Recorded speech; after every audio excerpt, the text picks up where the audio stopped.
Bueno, le damos la bienvenida ahora a nuestro invitado, a Mariano Gendra Gijena. Él es abogado, especialista en consumo, también en transporte. Gracias por venir, Mariano. Gracias a ustedes por la invitación. Muy interesante que estés aquí, sobre todo porque, bueno, todo lo que tiene que ver con consumo es importante porque no hay consumo, sobre todo por estos días. Pero además el tema del gas, veo una hornalla acá detrás nuestro, es fundamental. Hoy nos enterábamos de esta nueva habilitación, por decirlo de alguna manera, para pagar el gas en cuotas a partir del 1 de enero de 2019. Sí, en realidad decir, la verdad que el gobierno no nos da paz en materia energética, en materia de tarifas públicas, en lo que estamos hablando de este ajustazo que venimos padeciendo desde hace 2 años y medio.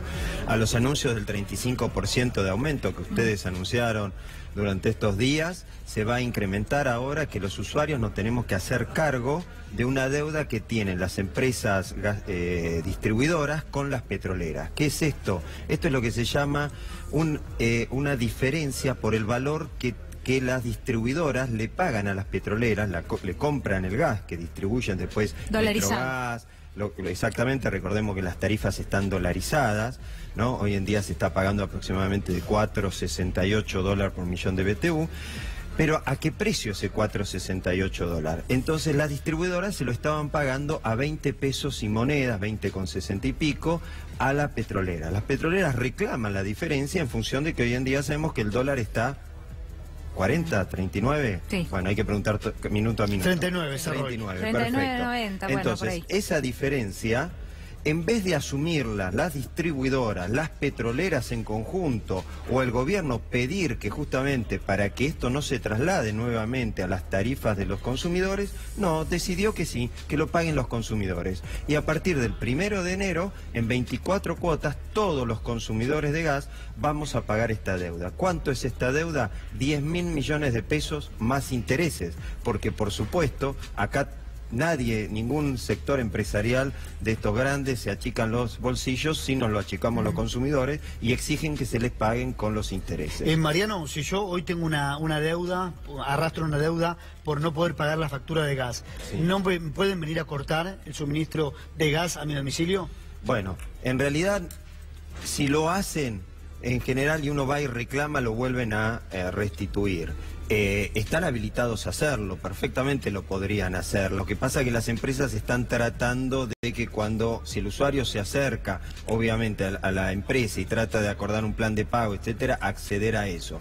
Pero también estamos viendo situaciones en que usuarios van a las empresas le dicen, señor, paga la totalidad, y si paga con mora, pague con los intereses y si no le cortamos. Es decir, las empresas no están teniendo una conducta homogénea en este sentido. Vemos a veces que desde nuestra entidad, Cruzada Cívica, vemos que hay usuarios que lograron pagarlo en 2, en 3, en 4 pagos o cuotas, digamos, la factura, y otros que le han dicho que no y han tenido que pagar esto. Pero en realidad, el pagarlo en 2, 3, 4, 6 es un poco un engaño. ¿Por qué? Porque no olvidemos que el gas, si bien se factura bimestralmente, lo estamos recibiendo, es decir, se factura, bimestralmente, y consecuentemente cada 2 meses vos estás recibiendo esa factura. Sí. Por más que después la podés pagar en 2 cuotas, ¿no? Porque la misma factura te permite dividirlo en 2 partes.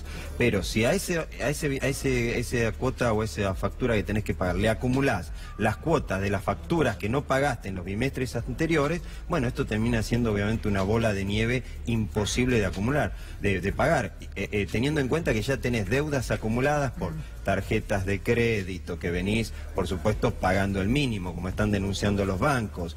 Tenés como bien vos dijiste, una baja del consumo enorme, porque uno se está achicando hasta más no poder para lograr que el magro sueldo que uno recibe te alcance para vivir, ya no digamos dignamente, pero por lo menos para pagar los consumos básicos, alimentos, transporte, mínima vestimenta, el alquiler, la educación, la salud, ¿entendés? Entonces, hoy en día no alcanza.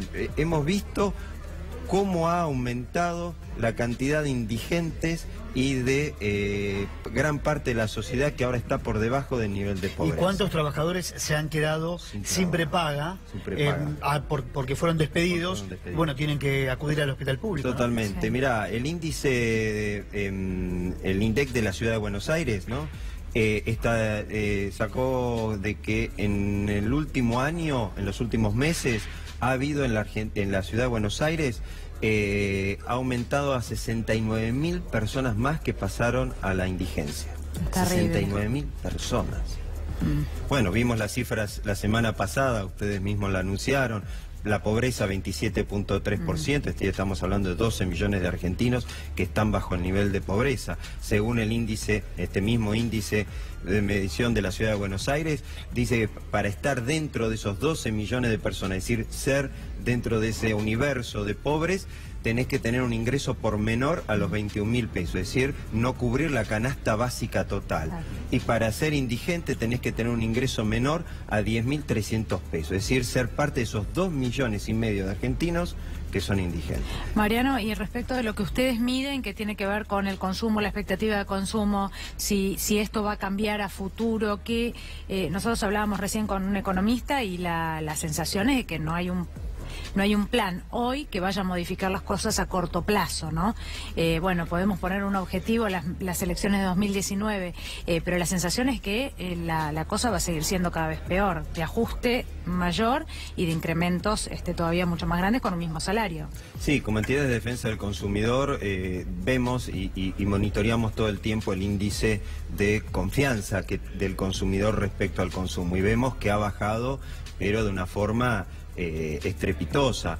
Te doy un dato, septiembre del 2017, para hacer un comparativo anual, el índice de confianza al consumidor estaba en los 53 puntos, hoy en día, septiembre del 2018, está en 32 puntos, mirá cómo ha bajado, ¿no? Y con respecto de septiembre a agosto, es decir, un mes de diferencia, ha bajado 8 puntos. ¿Y qué puede hacer el consumidor siendo, digamos, la postal tan negativa? ¿Qué es lo que puede hacer para protegerse? Digamos, ¿cuáles son los consejos? Yo sé que es difícil porque las facturas hay que pagarlas, no hay mucho que vos puedas decir, pero ¿en qué áreas o de qué áreas se puede prescindir? Bueno, es decir, ya el consumidor nos hemos achicado muchísimo porque esto no es algo que apareció de golpe, lo venimos como diciendo, este ajustazo en materia tarifaria, esta inflación la venimos padeciendo desde hace 2 años y medio, esta baja del consumo, como decimos, esto ha sido todo un proceso de deterioro totalmente de la economía y deterioro de la calidad de vida y de consumo de todos los argentinos.